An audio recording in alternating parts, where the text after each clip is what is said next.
नमस्कार, मी श्वेता. तुम्ही पाहताय न्यूज 18 लोकमत आणि आता थेट जाऊयात श्रीकांत शिंदे बोलतायत तिथे. गेले 10 वर्ष आम्ही काम करतोय आणि आज सकाळीच या देशाचे प्रधानमंत्री नरेंद्र मोदी साहेबांनी एक लेटर देखील जे आहे हे माझ्या नावाने पाठवलेलं आहे.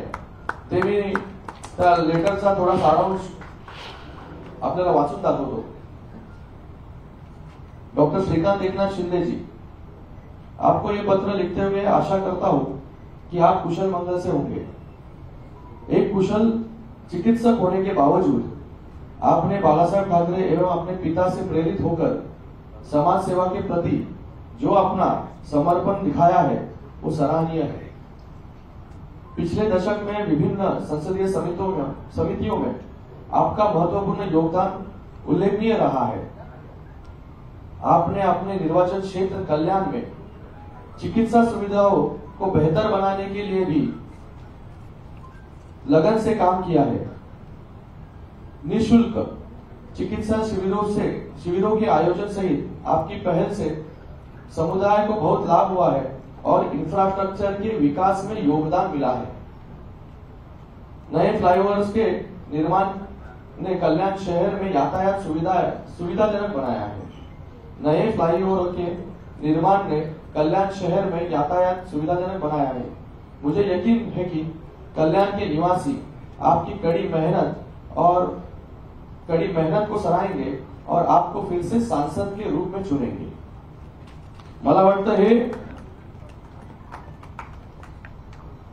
माझ्यासाठी खूप मोठी गोष्ट आहे की प्रधानमंत्रीजींनी स्वतः लेटर जे आहे हे पाठवून आणि तेही असं जे काम आपण मतदारसंघामध्ये करतोय त्याचं विवरण जे आहे त्या लेटरमध्ये दिलेलं आहे.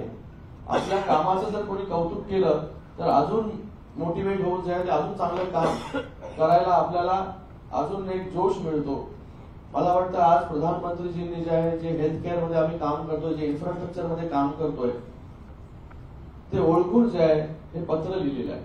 मी त्यांचं खूप खूप धन्यवाद व्यक्त करतो की त्यांच्या कौतुकाची थाप जी आहे ही माझ्या पाठीवरती जी आहे ती त्यांनी दिलेली आहे. आज आपण संकल्प पत्र याचं लोकांना जे आहे हे संकल्प पत्राचं अनावरण आपण केलेलं आहे की पुढील 5 वर्षामध्ये आपण या मतदारसंघामध्ये काय काय करणार आहोत. ते गेल्या 10 वर्षामध्ये या मतदारसंघामध्ये हा जो मतदारसंघ जर आपण पाहिला की सगळ्यात जास्त डेन्सली पॉप्युलेटेड हा मतदारसंघ आहे. कमी क्षेत्रामध्ये खूप जास्त लोक राहतात. त्याच्यामुळे म्हणून लोक जे आहे ते सर्वात जास्त रेल्वेवरती अवलंबून असून सर्वात जास्त प्रवास जो आहे लाखो प्रवासी रेल्वेने करतात, त्यानंतर रोडनी करतात. अशा या परिस्थितीमध्ये सुरुवातीपासून रेल्वेवरती जास्त भर देऊन रेल्वेच्या माध्यमाने लोकांच्या समस्या कशा सुटतील त्याच्यासाठी मी प्रयत्न केले आणि गेल्या 10 वर्षाच्या कालावधीमध्ये रेल्वे आणि रोडवे हे मिळून जे आहे हे 6000 कोटीपेक्षा जास्तची कामं जी आहेत मतदारसंघामध्ये जे आहे मी करू शकलो, आणू शकलो.